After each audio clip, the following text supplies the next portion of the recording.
কবির মহাশয়, আমার এই অংশ বিশেষ মহাবিষ্ণু, সেই মহাবিষ্ণু অবতার রূপে তোমার সন্তান হয়ে এই ধরা ধরে নিয়ে আসবেন, তাই করবে তাহলে সেই অত্যন্ত মহাপ্রভু আমার জন্মগ্রহণ করলেন কোথায়? বাবা শান্তিপুরে জন্মগ্রহণ করেন। জন্মগ্রহণ করেছিলেন শ্রীহট্টির নবগ্রামে।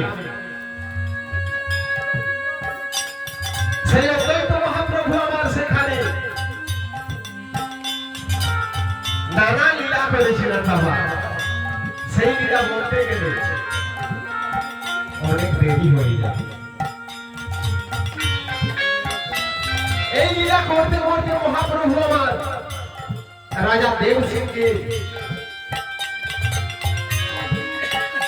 পুত্রের সাথে যখন কালী মন্দিরে গেলেন,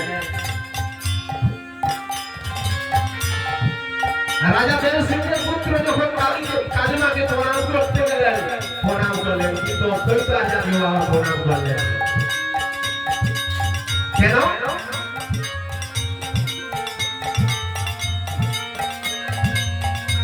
মহামায়া যোগমায়া যিনি নিজে প্রণাম করেন অদ্বৈত মহাপ্রভুকে, মহাবিষ্ণু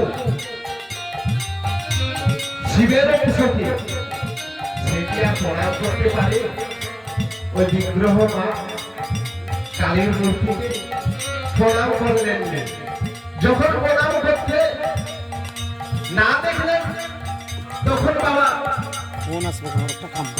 দেব সিংহের পুত্র প্রথিত হয়ে কমলাক্ষ ভট্টাচার্যকে যখন গালাগালি দিতে লাগলেন, সেই কমলাক্ষ ভট্টাচার্য কিন্তু বাবা হুঙ্কার গর্জন করে গর্জন করেছিলেন। আর সেই গর্জন করে, সেই গর্জন শুনে রাজপুত্রের কি হয়েছিল? মূর্ছিত হয়ে গেল। হঠাৎ সেখানে অনেক লোকজন যখন চলে এলো,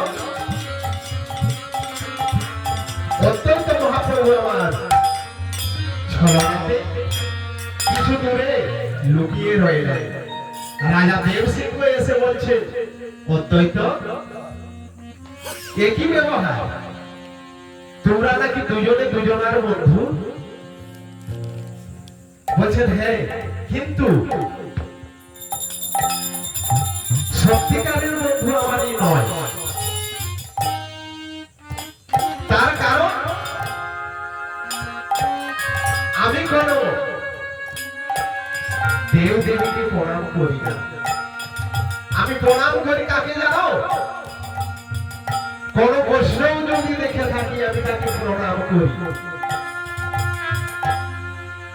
কোন সাধুজন, কোন গুরুজন যদি দেখে থাকে তাকে প্রণাম করি। কিন্তু এছাড়া আমি কোন দেব দেবীকে প্রণাম করি না। আর তাতে উনি আমাকে বিভিন্ন রকম কটূক্তি করেছে। এই বলে অত্যন্ত মহাপ্রভু আমার তার পিতার কাছে গিয়ে বলছেন, পিতা গো, এখানে যদি আমি বসবাস করি তাহলে আমি গোবিন্দ প্রাপ্তি করতে পারবো না। আমি তাই প্রেমানন্দে হরি হরি না অদ্বৈত মহাপ্রভু এবং নাভা দেবী এবং কুবের পণ্ডিত মহাশয় তারা চলে যাচ্ছেন কোথায়? যাই অদ্বৈত শান্তিপুরে, যাই অদ্বৈত শান্তিপুরে, যাই অদ্বৈত শান্তিপুরে, কৃষ্ণ সাধন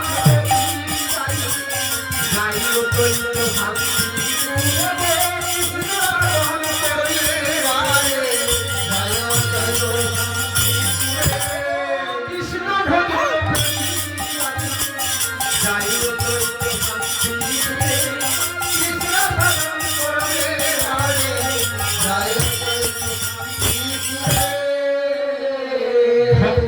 অদ্বৈত মহাপ্রভু আমার তিনিও ছিলেন অন্তর্যামী।